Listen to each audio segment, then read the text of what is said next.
মহলার দিনে চারু মার্কেট জিমে ঢুকে প্রকাশ্য দিবালকের রেনকোট ও হেলমেট পরে দুই দুষ্কৃতী মালিকের উদ্দেশ্যে গুলি চালায়। পরের দিন গার্ডেন ব্রিজে চলল গুলি, এক যুবকের মৃত্যু হয়েছে ঘটনায়।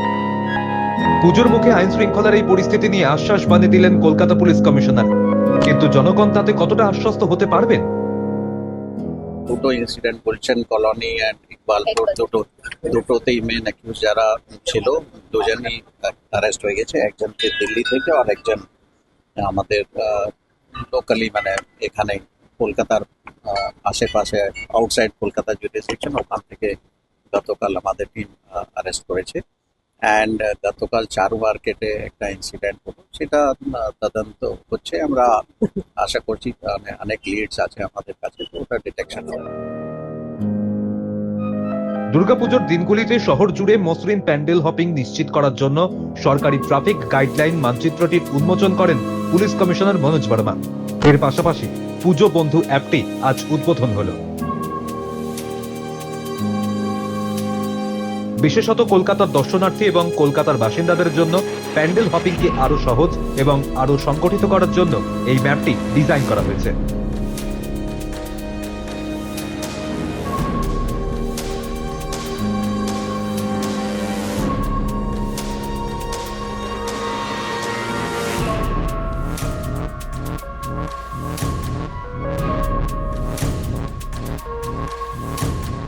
ম্যাপ একটা এটা ইনঅগ্রেশন হলো। এছাড়াও ট্রাফিকের আরেকটা, যেটা আমরা কিছুদিন আগে বলেছিলাম, একটা অ্যাপ তৈরি হয়েছে পূজা বন্ধু, সেটাও আজকে ইনঅগ্রেশন হলো। ফর্মালি কি কি ফিচার্স আছে সেটা আপনারা সবাই দেখেছেন।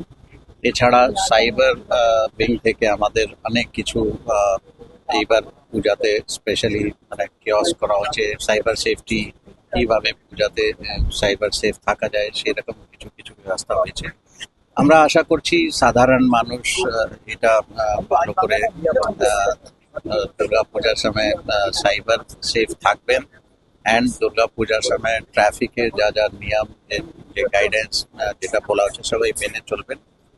আমাদের যে অ্যাপ আছে, ওই দুর্গাপূজা অ্যাপে আপনারা দেখবেন অনেক ফিচার্স আছে। ওর মধ্যে পার্কিং এর ব্যবস্থা কোথায় কোথায় অ্যাভেলেবল আছে সেটাও আমরা ইনক্লুড করেছি। অ্যান্ড ট্রাফিকে কোনো রকম মানে এখন যেহেতু প্রি পূজা টাইম আছে, প্রচুর মানে যেহেতু অফিস খোলা আছে, দুর্গাপূজার ছুটি শুরু হয়নি, অফিস খোলা আছে, প্রচুর মার্কেটিং এর জন্য লোক বেরোচ্ছে। তো আমরা স্পেশালি বলেছি শুধু ট্রাফিক উইং নেই, থানা লেভেল, ডিভিশনাল লেভেল ওদেরকে বলেছি যাতে মানে শহরকে সচল রাখা যায়। অ্যান্ড ট্রাফিকে ওরাও হেল্প করবে। অ্যান্ড কিছু আমরা extra man power, officer force আমরা নামাচ্ছি যাতে শহর সচল থাকে, ট্রাফিকের কোনো রকম কোনো অসুবিধা না হয়। সাম্প্রতিক সময় কলকাতা সহ একাধিক জেলায় গুলি চালানোর ঘটনা ঘটে, হয়েছে মৃত্যু। অনেক ক্ষেত্রেই দেখা গিয়েছে বেআইনি অস্ত্র পাচারের ইস্যু। ইতিমধ্যেই বহু জায়গায় অভিযান চালিয়ে অস্ত্র উদ্ধারও করেছে police. Kolkata police commissioner Manoj Verma মেনে নিলেন বিষয়টি উদ্বেগের। সংবাদ মাধ্যমে তিনি এদিন বলেন, উৎসবের মরশুমে বিষয়টি সত্যি চিন্তার, তবে রাজ্য পুলিশ, কলকাতা পুলিশের বিভিন্ন টিম এই ইস্যুতে কাজ করছে, ব্যবস্থাও নেওয়া হচ্ছে।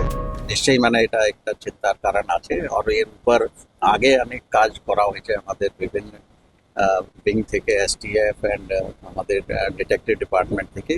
তবু যেহেতু গতকাল একটা ইনসিডেন্ট হলো অ্যান্ড আজকেও যেটা ইনসিডেন্ট হয়েছে, ওই ইনসিডেন্টে একটা আর্মস ইউজ হয়েছে, সেটা দেখে মনে হচ্ছে ইলিগাল আর্মস আছে। তো এর উপর নিশ্চয়ই আমরা আর একটু ভালো করে দেখবো। অ্যান্ড আর্মস রিকভারির ক্ষেত্রে আর একটু আমরা